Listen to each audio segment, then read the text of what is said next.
इल्जाम लगाने वालों, याद रखो, मैं कोई नेक आदमी नहीं हूं। मैं खुला कह रहा हूं, मैं गुनाहगार हूं, मैं कथाकार हूं, मैं सियाकार हूं, और मुझ में क्या क्या कमजोरियां हैं वो मेरा रब जानता है। मगर असदुद्दीन ओवैसी को जब मैं 3 अहादीस बार बार पढ़ता हूं अल्लाह के रसूल सल्लल्लाहु अलैहि वसल्लम की, तो मुझे एक उम्मीद नजर आती है।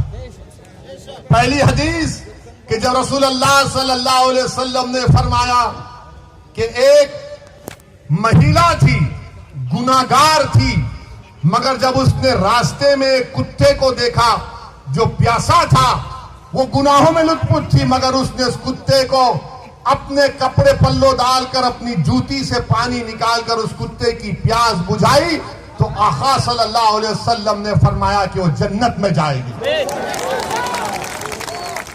दूसरी हदीस हजरत अनस रजी अल्लाह तआला अन्हु रिवायत करते हैं कि एक साहबी ने आकर पूछा, या रसूल अल्लाह सल्लल्लाहु अलैहि वसल्लम, क़यामत कब आएगी? रहमतुल्लाह आलमीन कमली वाले ने पूछा, तूने उसके लिए क्या तैयारी की? तो कहा, ज्यादा अमाल नहीं है, हसनात नहीं है, ज्यादा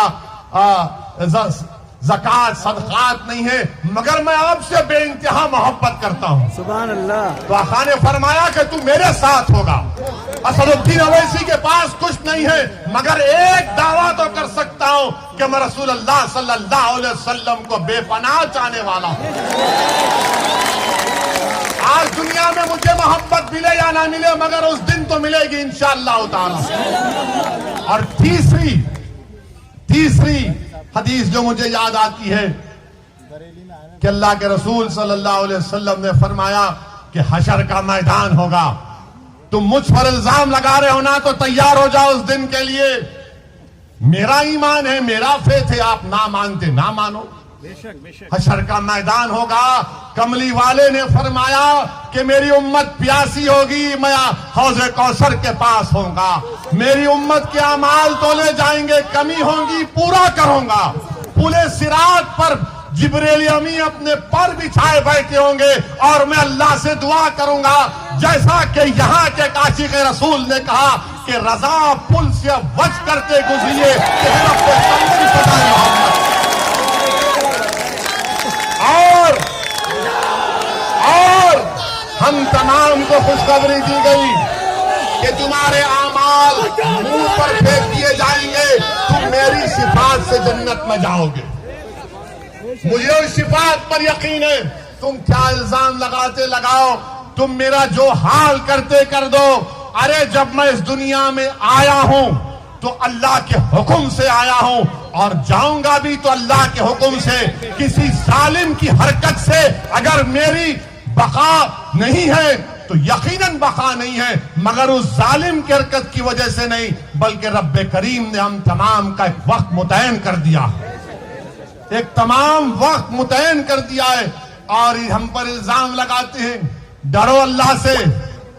सिर्फ इतना ही कहना चाहूंगा तुमसे, तुम्हारे कोई इल्जामात की मुझे फिक्र नहीं है, मगर जिस तरह से ये बकवास कर रहे हैं, इससे अंदाजा हो रहा है कि इनके पेट में दर्द नहीं, बल्कि इनको अब लग रहा है कि बाबा कुर्सी तो हमसे छीन ली जाएगी। इनको नजर लग रहा है कि अब बहुत दूर इनको गुमनामी के वादियों में इंशाअल्लाह ये चले जाएंगे। और यहां पर क्या किया योगी आदित्यनाथ की सरकार ने? बरेली में अमित शाह आए थे, गनीमत यहां पर निजाम की बात नहीं की, वरना हम राज की बात कर देते उनके सामने। क्या यहां पर आप लोगों का यह मुतालबा नहीं है कि एक बरेली का जो डिग्री कॉलेज है, पूरी बरेली की जनता इस बात का डिमांड और मुतालबा कर रही है कि यहां पर सुभाषगंज में एक बच्चों के लिए अलहदा डिग्री कॉलेज बनाया जाए, बच्चों के लिए एक अलहदा डिग्री कॉलेज बनाया जाए। मगर अमित शाह, योगी और मोदी को डिग्री कॉलेज की फिक्र नहीं है, इनको सिर्फ हिंदुत्व की फिक्र है। यहां पर रबर फैक्ट्री, अब चुनाव आ गया तो सब दौड़ रहे, रबर फैक्ट्री खोल दी जाएगी, सरकार ले लेगी। यहां पर एम्स को खोलने की बात मुतालबा कब से किया जा रहा है, इसका कोई जिक्र नहीं होता। यहां पर उत्तर प्रदेश में आप कितने लोग पेट्रोल डीजल की गाड़ी या मोटरसाइकिल चलाते हैं? आप लोग बहुत खुश हैं ना पेट्रोल डीजल की कीमतों से? हाँ हाँ, चेहरे बता रहे हैं। मीडिया वाले तो नहीं बोलेंगे, बेचारों की नौकरी है। पहले इनके पास एक कैमरामैन होता था, तो इनके मालिकों ने कहा कि मोदी जी ने कैमरा की कीमत बढ़ा दी, महंगाई बहुत बढ़ गई, अब तुम रिपोर्टर भी और कैमरामैन भी, दोनों 2 in 1 करो काम। देखिए मुस्कुरा रहे हमारी बात पर। मुस्कुराना तुम्हारा इकरार है, हम जानते हैं। पेट्रोल डीजल आसमानों को छू रहा है, सरसों के तेल की कीमत आसमानों को छू रही है। बाबा और मोदी की सरकार ने साबुन से लेके बनियान तक सब कीमतें बढ़ा दी हैं, और उत्तर प्रदेश की जनता से कह रहे विकास के नाम पे वोट दो। काशी को हमने डेवलप कर दिया, उसके नाम पर वोट दो। आज उत्तर प्रदेश में मैं बीजेपी से पूछना चाह रहा हूं, योगी आदित्यनाथ, आप झूठ बोलते हैं, आप झूठ बोलते हैं, मोदी झूठ बोलते हैं, अमित शाह झूठ बोलते हैं, और ऐसी सफाई से झूठ बोलते हैं कि सामने वाला झूठ की तहकीक करेगा, सच की तहकीक करेगा और झूठ को सच मान लेगा। क्या 5 साल पहले योगी और मोदी ने नहीं कहा था कि उत्तर प्रदेश में 70 लाख नौकरियां दी जाएंगी? कहा था ना। अच्छा, आपके यहां नौजवान बहुत है माशाल्लाह से, कितनों को नौकरी की जरूरत है? मीडिया वालों की नौकरी अभी है। कितनों को नौकरी चाहिए? अब आप बताओ सच। ये कहते हैं कि हमने 6 लाख को दिया। अरे कितना फेंकते हो यार। 70 लाख नौकरियों का वादा 5 साल पहले किया गया था, और 5 फरवरी 2020 की विधानसभा में उठाकर देखो आप, योगी आदित्यनाथ के एक मंत्री ने विधानसभा में खड़े होकर कहा कि उत्तर प्रदेश की अनएम्प्लॉयमेंट रजिस्टर में 33 लाख नौजवानों के नाम है जिनको रोजगार की जरूरत है। झूठ पे झूठ, सिर्फ झूठ पे झूठ। बीजेपी सिर्फ हिंदुत्व के नाम पर इलेक्शन लड़ना चाहती है। बीजेपी मुसलमानों से नफरत और खौफ दिखाकर सत्ता को हासिल करना चाहती है। इनके पास डेवलपमेंट के नाम पर कुछ नहीं है, कुछ नहीं है डेवलपमेंट के नाम पर, मगर बोले जा रहे हैं। अभी आपने सुना कि वारिस पठान ने कहा कि पूरे भारत में तीसरा गरीब प्रदेश अगर कोई है, झारखंड बिहार के बाद तो उत्तर प्रदेश। मगर फिर भी विकास हुआ है। कहां का विकास हुआ हमको नहीं मालूम।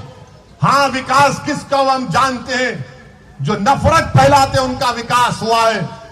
जिन्होंने भारत के मुसलमानों का नरसंहार करने की बात की, उनका विकास हुआ है। जो भारत के संविधान को, अंबेडकर के बनाए हुए संविधान को अपने संविधान से संघी संविधान बनाना चाहते हैं, उनका विकास हुआ है। हरिद्वार में धर्म संसद, हरिद्वार में धर्म संसद, रायपुर छत्तीसगढ़ में कांग्रेस की सरकार, वहां धर्म संसद। क्या बोला जाता है इन दोनों धर्म संसद में? तुमने पढ़ा कभी? उस धर्म संसद में कहा गया हरिद्वार के कि भारत के मुसलमानों का हाल रोहिंग्या मुसलमानों की तरह कर देना चाहिए। हरिद्वार के धर्म संसद में कहा गया कि भारत की मिलिट्री को इस्तेमाल करके मुसलमानों को मारना चाहिए। उस हरिद्वार के संसद में कहा गया कि एक एलटीटी का प्रभाकरण की तरह कोई पैदा हो जाए जो 20 लाख मुसलमानों को मार दे। रायपुर में कहा गया छत्तीसगढ़ में कि इंसानियत को बचाना है तो मुसलमानों को खत्म कर दो भारत से। कोई गिरफ्तारी हुई अभी तक? हरिद्वार में गिरफ्तारी हुई, रायपुर में हुई एक की, मगर किस अनुमान पे गिरफ्तारी हुई रायपुर में कि उन्होंने गांधी को नाम शनाब कहा। अरे तुमको अगर गांधी से मोहब्बत है तो सुनो जालिमों, जो धर्म संसद के नाम पर भारत में नफरत फैला रहे हो। गांधी को क्यों मारा गया था? गोडसे ने गांधी को क्यों मारा?